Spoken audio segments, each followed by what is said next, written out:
Rouen est occupé. Demain, ce sera Dijon et Paris.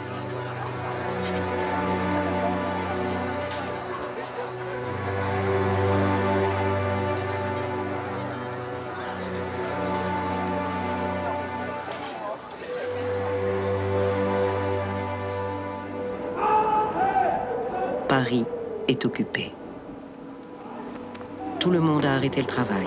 Les fenêtres sont closes, les rideaux des magasins baissés. La ville est morte. Y a-t-il encore des êtres vivants derrière ces uniformes? Se demandent ceux qui ne sont pas partis. À la nuit, le préfet de police fait état de 16 suicides pour cette seule journée du 16 juin.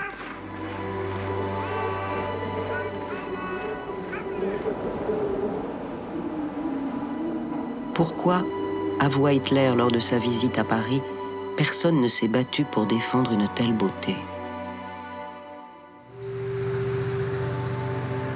Nul ne sait ce qui se passe au-delà de son propre horizon. Une vague de fuyards vient se briser sur les ponts de la Loire. Assis sur son sac, un jeune soldat pleure. Il dit qu'il en a marre, que la France est foutue et qu'il est content de ne pas être tué. Mais pourquoi leur a-t-on donné l'ordre de se replier et de rendre leurs armes, ressassent les plus courageux? Nous nous étions repliés jusqu'à Saint-Dié. C'était le 18 juin. Le commandement de la place de Saint-Dié nous a dit « Déposez maintenant vos armes, la guerre est terminée ». C'était non seulement humiliant, mais inacceptable. On était désespérés. N'ayant plus d'armes, nous ne pouvions pas résister et nous avons été arrêtés par la Wehrmacht et faits prisonniers. Le souvenir est le souvenir d'un jeune perdu pour sa jeunesse, ayant vraiment perdu le but qu'il s'était fixé maintenant depuis déjà 6 mois et qui était de gagner la guerre contre les nazis.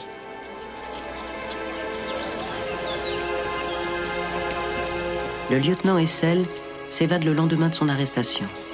Il deviendra à Londres un Français libre, puis sera déporté en Allemagne en 1944.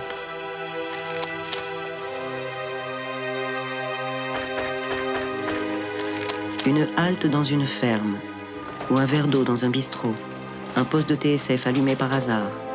On apprend alors que le maréchal Pétain a demandé l'armistice. Français, à l'appel de Monsieur le Président de la République, j'assume à partir d'aujourd'hui la direction du gouvernement de la France. Jean découvre l'injustice et la cruauté de la guerre. On a vu arriver un soir un camion et le chauffeur s'était arrêté. Et il y avait un couple de très jeune. Il ne devait pas avoir plus de 30 ans. Et j'avais 12 ans, la femme était admirable. Elle me fascinait, puis elle avait un petit accent. Ils étaient tristes. J'avais le sentiment enfant déjà qu'ils étaient tristes. Ce qu'a raconté le chauffeur, c'est qu'ils ont entendu à la radio Pétain dire qu'il fallait cesser les hostilités. Nous avons su que 3 jours après, ils les ont retrouvés allongés dans un fossé, enlacés, et ils s'étaient suicidés. Et nous avons su que c'était des juifs autrichiens. Sûr de l'affection de notre admirable armée, qui lutte avec un héroïsme digne de ses longues traditions militaires. Pétain leur dit que la guerre est finie. Il leur demande de rentrer chez eux, de lui faire confiance.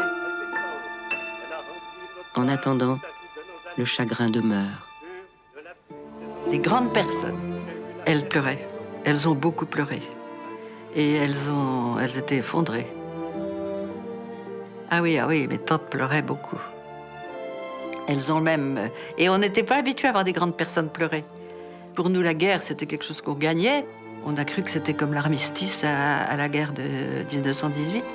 Et c'était une déception affreuse de savoir que le même mot couvrait quelque chose de complètement différent. Le souvenir que j'ai, c'est celui de ma sœur qui dit que notre père avait appris l'armistice et donc il l'a annoncé en pleurant. j'y crois pas beaucoup. Je ne vois pas mon père pleurer, même le jour de l'armistice. Mais enfin, malgré tout, c'était un abattement épouvantable. Oui, je l'ai vu pleurer. Et mon père, il a compris ce qui se passait. Je pense que ça a été... Ah oui, il s'est senti abandonné, surtout qu'il disait toujours non, la France ne nous laissera jamais. La France, pour lui, c'était le pays où on pouvait vivre. Le père d'Hélène s'était trompé. Le 26 octobre 1942, les gendarmes français arrêtent sa famille. Nathan et son épouse ne reviendront pas de déportation. Le discours de Pétain, il a été quelque chose qui a soulagé les gens, contrairement à ce que certains pensent et qui nous accusent d'avoir été des collabos. Pétain était rassurant. Pétain était un vieux monsieur qui avait eu son heure de gloire ô combien pendant la guerre de 14-18. On n'avait aucune raison de ne pas lui faire confiance au début.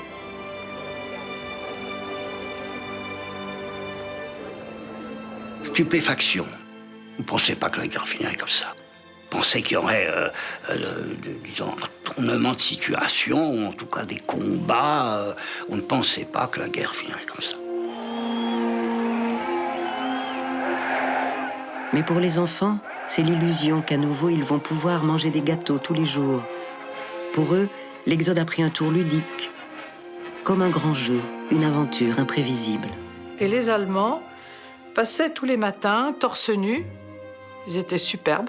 Et ils chantaient superbement aussi. Et mes frères et moi, nous tournions tous le dos pour leur montrer notre dos, parce que on avait l'impression de marquer notre hostilité et que probablement nous étions des héros, parce que quand ils venaient, nous faisions ça tous les matins.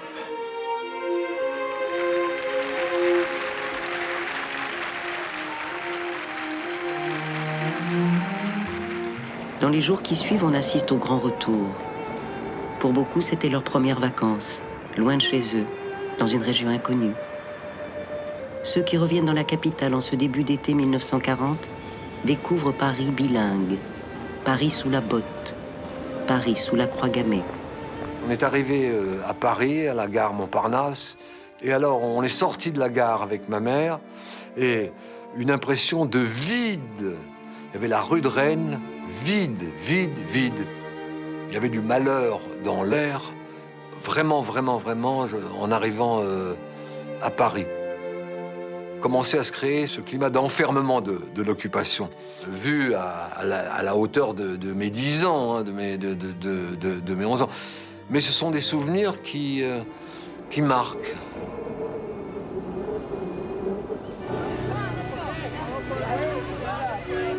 Moi, j'ai passé des vacances extraordinaires. On jouait, on était dans le foin, on avait une vie primitive. On avait une vie primitive. Et puis en même temps, j'avais... Là aussi, j'avais une petite lyonnaise là, avec laquelle j'étais très copain. Alors on discutait. Ah, c'était les 12-13 ans, hein, c'était la préadolescence. Alors on était tout de même... Bon, la guerre, pour moi, elle était loin. Ça a été une drôle de leçon. Hein? Moi, ça m'a marqué. Si ça ne m'avait pas marqué, je n'aurais pas su vous raconter au jour le jour et presque heure par heure ce que j'ai vécu. Mais c'est une leçon incroyable. Cet épisode-là, c'est comment je vais dire, un mauvais souvenir. Avoir toutes ces personnes-là tuées, ainsi de suite. On a vu que cela, des cadavres, et des gens qui s'enfuyaient. De l'exode, j'ai gardé vraiment des sensations. Des sensations de peur, mais aussi de réflexion. Ça a été quelque chose de très important dans ma vie parce que je suis vraiment devenue adulte à ce moment-là. C'est vraiment le moment où d'une petite fille sotte qui se réjouit de la guerre comme d'une aventure passionnante ou palpitante, j'ai vraiment pris conscience du désastre de mon pays. En fin de compte, à partir de 11 ans, je suis devenue adulte. C'était fini l'enfance. Les choses que j'ai vécues avant cette période-là se sont gravés dans mon cœur, dans mes sens, dans... Comment voulez-vous que je les oublie, ces choses-là? En plus, toute cette période-là avait trait à ce voyage que j'ai fait avec ma mère, qui a été finalement un des derniers souvenirs d'elle. Je n'ai pas fait mon deuil, je ne le ferai jamais. Je suis une orpheline. Je me considère comme une orpheline. Juive d'origine hongroise, Violette sera arrêtée et déportée à Auschwitz en 1943. Elle est la seule survivante de sa famille.